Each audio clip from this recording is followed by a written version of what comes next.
ജമാഅത്തുൻ മിനസ് സലഫ്, മഹാന്മാരായ സലഫ് സ്വാലിഹീങ്ങളായ ആളുകൾ, വല്ലാഹി അല്ലാഹുവിനെ തന്നെയാണ് സത്യം, ലൻ യസ്ലുഹ ആഖിറു ഹാദിഹിൽ ഉമ്മ ഇല്ലാ ബിമാ സലുഹ ബിഹി അവ്വലുഹാ. ഉമർ അൽ ഫാറൂഖ് റളിയല്ലാഹു അൻഹു പറയാം, ഈ സമൂഹത്തിന്റെ മുൻഗാമികൾ ചെയ്തതെന്തോ അത് പിൻഗാമികൾ ചെയ്താലേ ഈ ഉമ്മത്തിന് വിജയം ഉണ്ടാകൂ. അങ്ങനത്തെ മുൻഗാമികൾ അന്നഹും ഔസു, അവര് വസിയത്ത് ചെയ്യുമായിരുന്നു, അൻ യുഖറഅ ഇൻദ ഖുബൂരിഹിം വഖ്ത ദഫൻ, മയ്യിത്തിനെ മറവ് ചെയ്തുകൊണ്ടിരിക്കുന്ന നേരത്ത് പരിശുദ്ധമായ ഖുർആൻ പാരായണം ചെയ്യണേ. ഖുർആൻ പാരായണം ചെയ്യണം. എവിടെ? മറവ് ചെയ്യുന്ന നേരത്ത് ഖുർആൻ ഓദിക്കോ, അത് യാസീനോ അൽ ബഖറ എന്താ കിട്ടുന്നത് ഓദിക്കോ. മുൻഗാമികൾ വസിയത്ത് ചെയ്യുമായിരുന്നു. അപ്പൊ നമുക്ക് അതല്ലേ വേണ്ടത്? മഹാനായ അബ്ദുൽ ഹഖ് റഹിമഹുല്ലാ പറയാണ്, അബ്ദുല്ലാഹി ഇബ്നു ഉമർ റളിയല്ലാഹു അൻഹു, ഉമർ റളിയല്ലാഹു അൻഹുവിന്റെ മകൻ ഇബ്നു ഉമർ റളിയല്ലാഹു അൻഹുമാ, അവർ കൽപ്പിക്കുമായിരുന്നു അൻ യുഖറഅ ഇൻദ ഖബ്രിഹി സൂറത്തുൽ ബഖറ. അവർ മരിച്ചു കഴിഞ്ഞാൽ അവരുടെ ഖബറിന്റെ അരികത്ത് വന്ന് സൂറത്തുൽ ബഖറ ഓതണമെന്ന് ആര് വസിയത്ത് ചെയ്തു? അബ്ദുല്ലാഹി ഇബ്നു ഉമർ റളിയല്ലാഹു അൻഹു. നമുക്കാ പേടി, വാപ്പാക്കൊന്ന് ഓതണ്ട, വാപ്പ എങ്ങാനും ഉപകാരപ്പെട്ടാലോ ഖുർആനുണ്ട്. യാ അല്ലാഹ്, പൊന്നാര മുഅ്മിനെ മനസ്സിലാക്കണം, ഖുർആൻ ഓതണമെന്ന് അബ്ദുല്ലാഹി ഇബ്നു ഉമർ, മുത്തബിഉസ് സുന്ന, സുന്നത്തിനെ ഏറ്റവും കൂടുതൽ പിന്തുടരുന്ന സ്വഹാബി വസിയത്ത് ചെയ്യാം, സൂറത്തുൽ ബഖറ ഓതണം. ഈ അഭിപ്രായമാണ് അൽ-മഅല ബിൻ അബ്ദുറഹ്മാൻ, ഇമാം അഹ്മദ് ബിൻ ഹംബൽ റളിയല്ലാഹു അൻഹു ചെറിയൊരു അഭിപ്രായ വ്യത്യാസം ഉണ്ടായിരുന്നു. പക്ഷേ അതിൽ ഇത്തരം ഹദീസുകൾ കണ്ടപ്പോൾ സുമ്മ റജഅ അൻ ദാലിക്, അഭിപ്രായങ്ങളൊക്കെ മാറ്റിവെച്ചു, ഖുർആൻ ഓദിക്കോ എന്ന് പറഞ്ഞു മഹാനായ അഹ്മദ് ബിൻ ഹംബൽ, ഹംബലി മദ്ഹബിന്റെ ഇമാം അഹ്മദ് ബിൻ ഹംബൽ റളിയല്ലാഹു തആല അൻഹു. ഇമാമുന ശാഫിഈ റളിയല്ലാഹു അൻഹുവിനോട് ചോദിച്ചിട്ടുണ്ട് ഹസൻ ബിൻ സ്വബാഹു സഅഫറാനി തങ്ങൾ, ഖബറിന്റെ അരികത്ത് ഓതണോ? ഖാല ലാ ബഅസ ബിഹാ, അതിന് ഒരു വിരോധമില്ലല്ലോ, ഓദിക്കോ എന്ന് ഇമാമുന ശാഫിഈ റളിയല്ലാഹു തആല അൻഹു. അഹ്മദ് ബിൻ ഹംബൽ തങ്ങൾ, സ്വഹാബിമാർ മുഴുവനും വസിയത്ത് ചെയ്യുക, നിങ്ങൾ പോയി ഓദിക്കോളൂ. അതുകൊണ്ട് മുഅ്മിനെ, ഒരു ജീവച്ഛവം എന്ന് നമ്മൾ പറയാറുള്ള പോലെ ഒരു ശവമായിട്ട് മാറി മയ്യിത്ത് എന്ന് വിചാരിക്കല്ല. അവിടെ റൂഹുണ്ട്, റൂഹിന്റെ സാന്നിധ്യമുണ്ട്, ശരീരത്തിലേക്ക് ആത്മാവിന്റെ കണക്ഷൻ അല്ലാഹു നൽകുന്നുണ്ട്. അവരറിയുന്നുണ്ട്, അവർ കേൾക്കുന്നുണ്ട്, അവർ സലാം മടക്കുന്നുണ്ട്. അഷ്റഫുൽ ഖൽഖ് റസൂലുള്ളാഹി സ്വല്ലല്ലാഹു അലൈഹി വസല്ലം. അൻസ്വാരികളായ ആളുകൾ, ഏതെങ്കിലും ഒരാൾ മരിച്ചു കഴിഞ്ഞാൽ ഇഖ്തലഫു ഇലാ ഖബ്രിഹി യഖറഊന ഇൻദഹുൽ ഖുർആൻ, അൻസ്വാരികൾ അങ്ങനെ ചെയ്യുമായിരുന്നു. മഹാനായ ഇമാം ശഅബി റളിയല്ലാഹു അൻഹു റിപ്പോർട്ട് ചെയ്തിട്ടുള്ളത്, അൻസ്വാരിമാരിൽ ആരെങ്കിലും മരിച്ചുപോയാൽ ഓരോരുത്തരും ചെന്ന് ഖുർആൻ ഓതും. ഇന്ന് അബൂദാബിയിൽ Sheikh Zayed bin Sultan Al Nahyan, രാജ്യത്തിന്റെ ഭരണാധികാരിയായിരുന്ന ആദ്യത്തെ president, father of the nation എന്ന് പറയുന്ന ഷെയ്ഖ് സായിദ് മരിച്ചു കിടക്കുന്നുണ്ട്. അബുദാബി വന്ന് കണ്ടവർക്കറിയാം. അബുദാബിയിലെ ഗ്രാൻഡ് മോസ്കിന് തൊട്ട് മുമ്പിൽ അദ്ദേഹത്തിന്റെ ഖബർ. മരിച്ച അന്ന് തുടങ്ങിയതാ, 5-6 വർഷം കഴിഞ്ഞു. 2005 2004 ഷെയ്ഖ് സായിദ് മരിക്കുന്നത്. 10 വർഷത്തോളമായി ഖുർആൻ ഇടമുറിയാതെ ഓരോ പള്ളിയിലെ ഇമാമുമാർക്കും ടൈം ടേബിൾ കൊടുത്തിരിക്കുക ഓതാൻ. എൻ്റെ ഒരു സുഹൃത്തുണ്ട്, നസീം ബാഖവി മദനി, ഹാഫിദും വലിയ ആലിമൊക്കെയാണ്. അദ്ദേഹം കൂടെ പോയി ഓതാറുണ്ട്. ഔഖാഫിന്റെ ഇമാമ ടൈം ടേബിൾ കൊടുത്തിരിക്കുക. നമ്മളെ നാട്ടിലത്തെ ഇതൊക്കെ ബിദ്അത്ത്. ഖുർആൻ ഓതുകയാണ്. ഷെയ്ഖ് സായിദിന്റെ ഖബറിന്റെ അരികത്ത് നിന്ന് ഖുർആൻ ഓതിക്കൊണ്ടിരിക്കും. ഇവർക്ക് ഇത് കണ്ടവരാണ്, അതാണ്, അവർക്കത് അറിയാം. അവിടെ ആലിമീങ്ങളില്ലേ, അവർക്ക് പറഞ്ഞു കൊടുക്കാൻ പറ്റൂലേ ബിദ്അത്തും മോശപ്പെട്ടത് നല്ലത് എന്തൊക്കെയാണെന്ന്? യാ അല്ലാഹ്, എന്തേ ഇത് സ്വഹാബിമാർ ചെയ്തിട്ടുണ്ട്. അൻസ്വാരികൾ ഇങ്ങനെ ചെയ്യും. അൻസ്വാരികൾ ആരാ? അഷ്റഫുൽ ഖൽഖിൽ നിന്ന് ദീൻ പഠിച്ചെടുത്ത നബി തങ്ങളുടെ അനുചരന്മാർ. അപ്പൊ അതൊന്നും നമ്മൾ മുണ്ടൂല, ഇത്തരം കാര്യങ്ങളൊന്നും ഇത്തരക്കാര് പറയൂല. അതൊരു ഹഖാണ്. മഹാനായ ഹസൻ ഇബ്നുൽ ജർവരി റളിയല്ലാഹു അൻഹു അവർ പറയാണ്, മറർതു അലാ ഖബ്രി ഉഖ്തിൻ ലി, ഞാൻ എൻ്റെ സഹോദരിയുടെ ഖബറിന്റെ അരികത്ത് കൂടെ നടന്നു പോകുമ്പോൾ ഞാൻ അവിടെ ചെന്ന് ഖുർആൻ ഓതി. അവിടെ ഞാൻ തബാറക സൂറത്താണ് ഓതിയത്.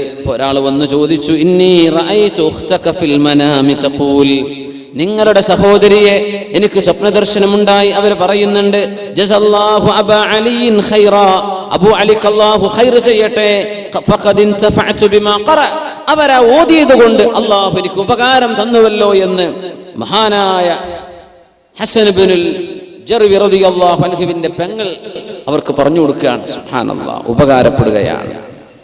അബൂബക്കർ ബിൻ അൽ-അത്റൂഷ് ഇബ്നു ബിൻത് അബി നദർ ബിൻ തമ്മാർ എല്ലാ വെള്ളിയാഴ്ച ദിവസവും പരിശുദ്ധമായ മുഅ്മിനീങ്ങൾ കടക്കുന്ന പരിശുദ്ധമായ ഖബർസ്ഥാനിൽ ചെന്ന് യാസീൻ ഓതിയിരുന്ന ഒരാളുടെ അനുഭവം ഉദ്ധരിക്കുന്നുണ്ട്. അങ്ങനെ ചില ദിവസം ബഹുമാനപ്പെട്ടവർ വന്ന് യാസീൻ ഓതിയിട്ട് പറയും, അല്ലാഹുമ്മ പടച്ചവനെ, ഈ യാസീൻ ഈ പ്രദേശത്തുള്ള മുഴുവൻ ആളുകൾക്കും ഞാൻ ഹദിയ ചെയ്യുകയാണ് റബ്ബേ ലി അഹ്ലിൽ മഖാബിർ. അങ്ങനെ ഇരിക്കുമ്പോഴാ പിറ്റേത്തെ ആഴ്ച ഒരു പെണ്ണ് വന്ന് ചോദിച്ചു, അല്ല നിങ്ങൾ ഇന്ന ആളല്ലേ? ആ അതെ. നിങ്ങളിപ്പോ എങ്ങനെ എന്തറിഞ്ഞു, എന്തിനാ എന്നെ ചോദിക്കുന്നത്? പറഞ്ഞു, ഇന്ന ബിൻതൻ ലീ മാതത് ഫറഅയ്തുഹാ ഫിൽ മനാമി ജാലിസതൻ അലാ ശഫീരി ഖബ്രിഹാ. എന്റെ പുന്നാരമോള് മരിച്ചുപോയി, അവളുടെ ഖബറിന്റെ അരികിലിരിക്കുന്നത് എനിക്ക് സ്വപ്ന ദർശനമുണ്ടായി. ഞാൻ ചോദിച്ചു, മോളെ എന്തേ നിങ്ങൾ ഇവിടെ ഇരിക്കുന്നത്? എന്റെ മോളാ പറഞ്ഞത്, ഇന്നാലിന്ന പേരുള്ള ഒരാൾ, അത് നിങ്ങളുടെ പേരാണ് എനിക്ക് പറഞ്ഞു തന്നത്. അവര് വന്നു, തന്റെ ഉമ്മയുടെ അരികത്ത് വന്നു. ഫഖറഅ സൂറത യാസീൻ, യാസീൻ സൂറത്ത് ഓതി. വജഅല സവാബഹാ ലിഅഹ്ലിൽ മഖാബിർ, അവിടെയുള്ള മുഴുവൻ ആളുകൾക്കും ആ യാസീനിന്റെ പ്രതിഫലം അവർ കൊടുത്തു, ഹദിയ ചെയ്തു. ഫൻതഫഅതു ഫഅസാബനാ മിൻ റൗഹി ദാലിക്, അതുകൊണ്ട് എനിക്ക് ഉപകാരപ്പെട്ടു, ഞങ്ങൾക്കൊക്കെ അള്ളാഹു പുറത്തു തന്നു എന്ന് ഈ മകൾ തന്റെ ഉമ്മയോട് പറഞ്ഞ അനുഭവം നമ്മുടെ ഉലമാ രേഖപ്പെടുത്തിയിട്ടുണ്ട്. ഇത് വെറുതെ കഥകളല്ല, അല്ലാമ ഇബ്നുൽ ഖയ്യിം തങ്ങളുടെ കിതാബുർ റൂഹിൽ നിന്നാണ് ഞാൻ ഉദ്ധരിക്കുന്നത്. ഇങ്ങനെ ഒരുപാട്. ഇമാം നസായി റഹിമഹുല്ലാഹ് എന്താ അങ്ങനെയൊക്കെ പറയാൻ കാരണം, അതാ മരിച്ച മയ്യിത്തിന്റെ റൂഹിനെ ഉപകാരപ്പെടുന്നുണ്ട്. അഷ്റഫുൽ ഖൽഖ് റസൂലുള്ളാഹി സ്വല്ലല്ലാഹു അലൈഹി വസല്ലം തങ്ങൾ പറഞ്ഞുവല്ലോ, ഇഖ്റഊ യാസീൻ ഇൻദ മൗതാകും, മരിച്ചവരുടെ അടുത്ത് നിങ്ങൾ യാസീൻ ഓതണം. അപ്പൊ ചില ആളുകൾ അതിനെ വ്യാഖ്യാനിച്ചത് മരിക്കാൻ പോകുന്നവരുടെ അടുത്ത് എന്നായിരിക്കണം എന്നാണ്. ഇഖ്റഊ യാസീൻ ഇൻദ മൗതാകും, ഉലമാ പറയാണ് മരിച്ചാലും മരിച്ചുകൊണ്ടിരിക്കെ ആയിരുന്നാലും ഓദിക്കോ എന്ന ഹദീസിന്റെ പ്രത്യക്ഷമായ അർത്ഥമാണ്. റസൂലുള്ളാഹി സ്വല്ലല്ലാഹു അലൈഹി വസല്ലം തങ്ങൾ അത്തരം കർമ്മങ്ങൾ അവർക്ക് ഉപകാരപ്പെടും എന്ന് പറഞ്ഞതുകൊണ്ടല്ലേ നമുക്കിങ്ങനെ പറഞ്ഞു തന്നത് എന്ന് ഉലമാ ഈ ഹദീസിൽ നിന്ന് പഠിച്ചെടുക്കുകയാണ്.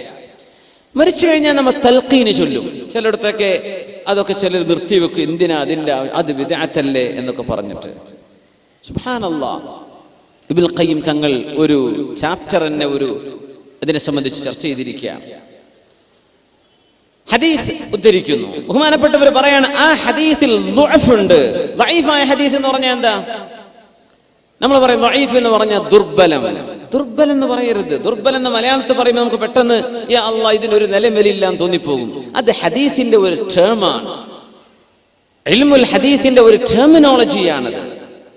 അതിന്റെ അർത്ഥം സയൻസ് ഓഫ് ഹദീസ് നമ്മുടെ ഉലമാ എന്ത് പറയുന്നു ആ അർത്ഥമാണ്. ദഈഫ് എന്ന് പറഞ്ഞാൽ എന്താ? ഹദീസ് നമുക്ക് പറഞ്ഞു തന്ന, ഉദ്ധരിച്ചു തന്ന ആളുകളിൽ ഏതോ ഒരാൾ, ജീവിതത്തിൽ സൂക്ഷ്മതയില്ലാത്ത ഒരാൾ അതിന്റെ ഇടക്ക് പെട്ടിട്ടുണ്ട്. എങ്ങാനും കളവ് പറഞ്ഞ ഒരാൾ അതിന്റെ ഇടക്ക് പെട്ടിട്ടുണ്ട്. അതിനർത്ഥം ഈ പറഞ്ഞ ഹദീസ് നുണയാണെന്നല്ല. ഗ്രേഡ് സിസ്റ്റം ഉണ്ടല്ലേ, A+B+B C+C, ഇങ്ങനെ കണക്കാക്കിയാൽ ദഈഫായ ഹദീസിന് ഒരു D ഗ്രേഡ് കൊടുക്കണമെന്ന. തള്ളിക്കളയേണ്ടത് മൗദൂആയ ഹദീസ്, ഫാബ്രിക്കേറ്റഡ്, ഫോർജ്ഡ് ഹദീസ്. അതൊക്കെ നമ്മുടെ ഉലമാ രേഖപ്പെടുത്തി വെച്ചിട്ടില്ലേ. ദഈഫ് എന്ന് പറഞ്ഞാൽ തള്ളാനുള്ളതല്ല.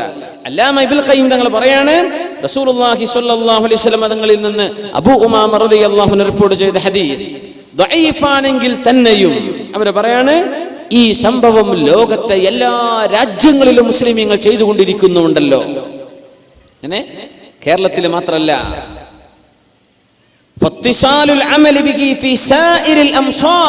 എല്ലാ നഗരങ്ങളിലും എല്ലാ കാലഘട്ടങ്ങളിലും മിൻ ഗൈരി ഇൻകാരിൻ, അതൊരു ആലിമും നിഷേധിക്കുകയോ നിരോധിക്കുകയോ ചെയ്യാതെ മറവ് ചെയ്തു കഴിഞ്ഞ ഖബറിന്റെ അരികത്തിരുന്നിട്ട് ആ മയ്യിത്തിനോട് പറഞ്ഞു കൊടുക്കുക, മുൻകർ നക്കീർ അലൈഹിസ്സലാം വന്നാൽ ഇദാ അതാക അൽ മലകാനിൽ മുവക്കലാൻ, അങ്ങനെ വന്നാൽ ഫഖുൽ കദാ വകദാ മർ റബ്ബുക വമൻ നബിയുക എന്ന് ചോദിച്ചാൽ ഇങ്ങനെ പറഞ്ഞു കൊടുത്തേക്കണം. ഈ പറയുന്ന ഹദീസാണ് തൽഖീരിന്റെ ഹദീസ്. അവർ പറയാൻ ഇത് ദഈഫാണെന്ന് ആയിക്കോട്ടെ, ലോകത്തെ എല്ലാ ഇതിലപ്പുറം എന്താ വേണ്ടത്? എല്ലാ കാലഘട്ടങ്ങളിലും എല്ലാ നഗരങ്ങളിലും ഉലമാ മിൻ ഗൈരി ഇൻകാർ, ആരും ഇത് നിഷേധിച്ചിട്ടില്ലല്ലോ. നമ്മുടെ 20-ാം നൂറ്റാണ്ടിലല്ലേ, നമ്മുടെ കേരളത്തിലല്ലേ ഇപ്പൊ ഒച്ചപ്പാടൊക്കെ ഉണ്ടായത്? ബിദ്അത്താണോ ബിദ്അത്താണോ? അല്ലാമ ഇബ്നുൽ ഖയ്യിം തങ്ങൾ അടിച്ചെഴുതുകയാണ്, ഇതൊന്നും ലോകത്ത് ആരും നിഷേധിച്ചിട്ടില്ല.